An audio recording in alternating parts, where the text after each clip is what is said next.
पदबंध already हम पढ़ चुके हैं, ठीक है। आज एक ही उदाहरण से पदबंध के जो पांचों भेद है उसे फिर से एक बार विस्तार होगा।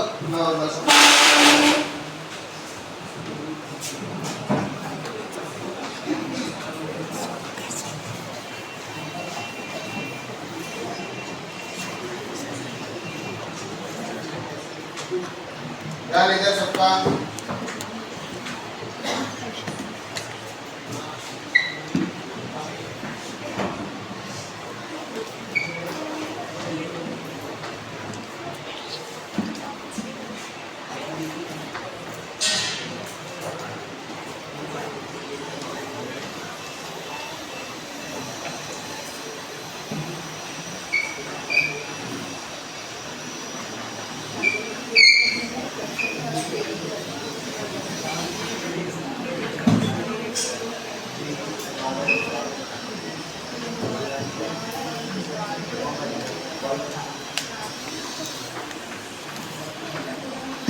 इस उदाहरण को ध्यान से पढ़े।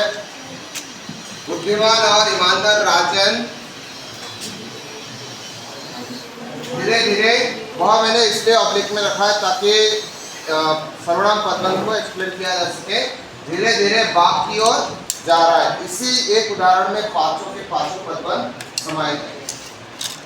हम एक एक करके कर देखें। पद के अनुसार सबसे पहले बुद्धिमान और ईमानदार, यह क्या है? किसको डिस्क्राइब कर रहा है? हमेशा यह बात ध्यान रखना कि संज्ञा और सर्वनाम को डिस्क्राइब जो करता है वह विशेषण पदबंध होता है, ठीक है। संज्ञा और सर्वनाम को डिस्क्राइब करने वाले विशेषण, क्योंकि यहाँ पर बुद्धिमान और ईमानदार जो शब्द है किसके लिए कहा गया वाक्य में? राजन के लिए, ठीक है। तो वह हो गया विशेषण पदबंध, क्योंकि वह राजन के लिए बताया गया है। अब दूसरा भाग आता है बुद्धिमान और ईमानदार राजन। यहाँ तक अगर डाले हैं मतलब अंतिम पद जो है संज्ञा है और सारे पद मिलकर संज्ञा का बोध करा रहे हैं। अगर कभी क्वेश्चन आता है कि संज्ञा पदबंध पहचान कर उसके कारण भी लिखिए, आएगा ये, है ना। संज्ञा पदबंध पहचान कर उसका कारण भी लिखिए, तब ये पूरे उसके दो कारण है। एक तो पहले पहचान लिए और दो कारण यह है, दो एक्सप्लेनेशन यह है कि पूरे पद मिलकर के संज्ञा पद का बोध करा रहे, टेक द वर्ड्स, बोध कराना, ठीक है। और दूसरा कि रेखांकित में अंतिम पद जो है वह संज्ञा है, ठीक है। इसलिए वह संज्ञा पदबंध। दूसरा पद क्लियर हुआ, पहला विशेषण, दूसरा संज्ञा। अब तीसरा अगर मैंने संज्ञा को यहाँ से हटा दिया तो आता है वह सर्वनाम, क्योंकि सेम संज्ञा की तरह है सर्वनाम का भी जो एक्सप्लेनेशन है, कारण लिखे, उसमें भी वही है कि सभी पद मिलकर के सर्वनाम का बोध करा रहे हैं और साथ में अंतिम पद जो है सर्वनाम है। ये दो कारण आपको लिखना है। ये अगर पूछा जाए कि इसका कारण क्या है, साथ में मैंने जो वर्कशीट भेजी है 7 पेज की, उसमें दिया है पूरा डिटेल में, ठीक है, उदाहरण के साथ, जस्ट गो थ्रू।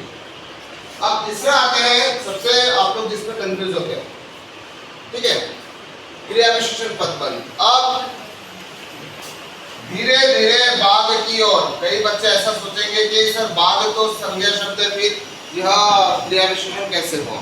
कई बार आएंगे ऐसे वर्ड, ठीक है। लेकिन क्रिया विशेषण मतलब प्लेस भी तो हो सकता है, स्थान भी है। वह छत पर बैठा है, छत तो संज्ञा शब्द है लेकिन वह क्रिया विशेषण है, क्योंकि कहाँ बैठा है। तो 4 सवाल है क्रिया विशेषण पदबंध तलाशने के, कि कहाँ, कब, कितना और कैसे। कितना का उतना इसके पदबंध में उदाहरण आते नहीं है, लेकिन ये 3 जो है स्थान, काल और मैनर मतलब रीति, इसके उदाहरण आएंगे ही, ठीक है।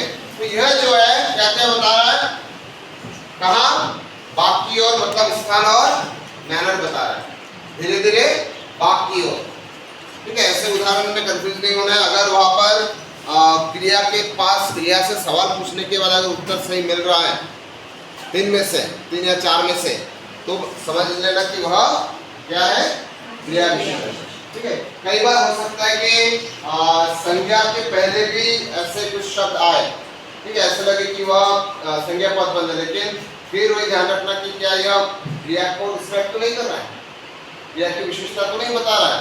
तो हमेशा एक दिमाग में अगर ऐसा सवाल आए तो सबसे पहले सवाल कर लेना किससे, क्रिया से।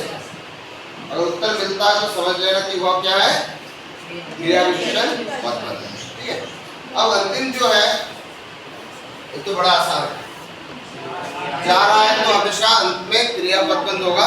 तो इस तरह से सारे पदबंध को पहचाना सबसे थोड़ा मुश्किल काम होता है, पदबंध को अंडरलाइन करना, है ना, रेखांकित करना। क्वेश्चन दिया रहता है कि सर्वनाम पदबंध रेखांकित करें। आप कई बार क्या करते हैं, बच्चे पूरा शुरुआत से लेकर अंत तक कर देते हैं, तो जरूरी नहीं है कि शुरुआत से अंत तक ही होगा। ठीक है, मैक्सिमम टाइम में ऐसे एग्जांपल्स रहेंगे, बुद्धिमान और ईमानदार वह इस तरह से होते हैं। फिर कभी कभी होता है शुरुआत में कोई क्रिया विशेषण शब्द भी डाल देते हैं। ठीक है, जैसे कोई एक आध एग्जांपल बताओ जिसमें शुरुआत में क्रिया विशेषण आया हो, या कोई और शब्द आया है।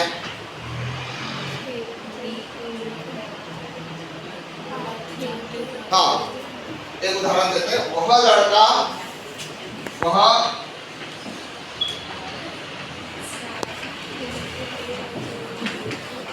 बुद्धिमान और चालाक है, चालाक लड़का है। अब इसमें कई बच्चे क्या करते हैं, वह को छोड़ देते हैं। वह क्या है इसमें, वह कैसे हुआ, पक्का? मैंने अगर इसमें से ये पूरा हटा दिया, अब वो क्या है,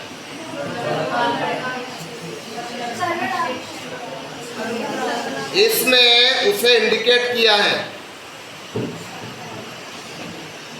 ठीक है, वह लड़का ईमानदार और बुद्धिमान है, सर्वनाम नहीं होगा, सर्वनाम एक विशेषण होगा। मतलब एक पूरे पद जो है वह से लेकर के चालक तक क्या आएगा, विशेषण।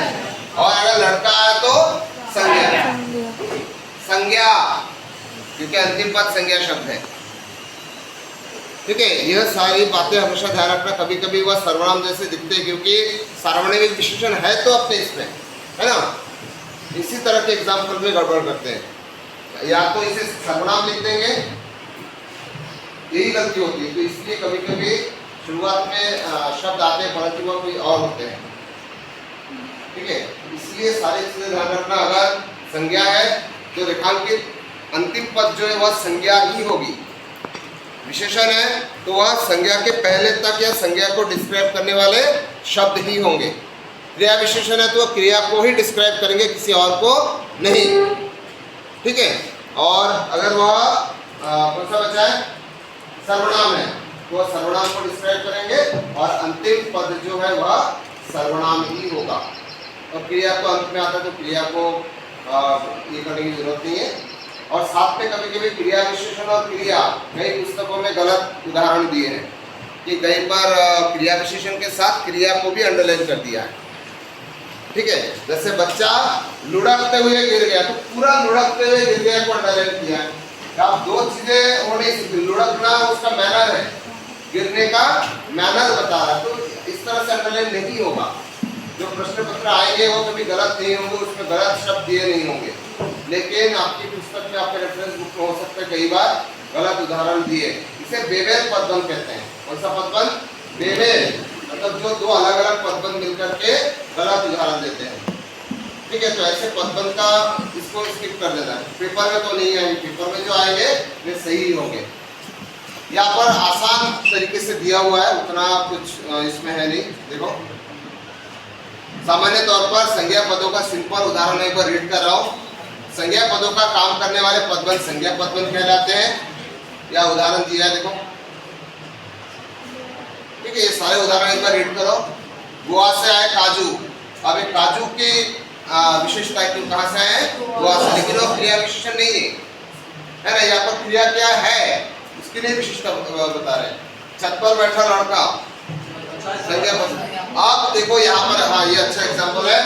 इसमें आपको लगेगा छत पर तो जगह बता रहा है, परंतु इसमें क्रिया क्या है, क्रिया बैठा नहीं है, गिरना है, गिर गया। अब मुझे कोई भी एक जन गिर गया से जो मैंने 3 सवाल बताए कैसे, कब और कहाँ, करो। कब गिर गया, मिला उत्तर? कहाँ गिर गया, उत्तर नहीं मिला। कहाँ का भी उत्तर छत नहीं है ना। और कैसे गिरा, नहीं, मतलब यह क्या हो गया, ये विशेषण है, किसकी छत पर बैठे लड़के की विशेषता है। ऐसे एग्जाम्पल में सबसे ज्यादा गलत उत्तर आते हैं। उन्हें लगता है कि ये तो लग तो क्रिया विशेषण रहा, लेकिन ये क्रिया विशेषण नहीं, आपको क्रिया ध्यान रखना है, संज्ञा है। ये यहाँ का संज्ञा है और सिर्फ छत पर बैठा ये विशेषण है जो लड़के को डिस्क्राइब कर, लड़का कहाँ है। आता ही है, हमेशा आएगा ही, क्योंकि उसके बगैर जोड़ियां जो बनती है संज्ञा, विशेषण, संज्ञा और सर्वनाम, मतलब विशेषण के साथ संज्ञा, विशेषण के साथ सर्वनाम, वैसे क्रिया की जोड़ियां, विशेषण होता। ठीक है, अगर यहाँ पर कुछ और होता, लड़का छत से गिर गया, लड़का छत पर से गिर गया, अब क्या होता, छत पर से, अब वो क्रिया कहाँ से गिरा, छत पर से। समझ में किस तरह से वो बदलते हैं, क्वेश्चन को घुमाते हैं। बराबर के मकान में रहने वाला आदमी चला गया, यहाँ पर भी वही है, संज्ञा और विशेषण और संज्ञा होगा दोनों में। अब एक दूसरे उदाहरण देखते हैं। इसमें ये हमने शायद से किया था, है ना, जब इसमें किए थे। सर्वनाम में भी उसी तरह से आपके मित्रों में से कोई शोध बचाने वाले, तुम, वाले से होने वाले हमेशा विशेषण पद बंद होते हैं, वाले तक। ठीक है, वाला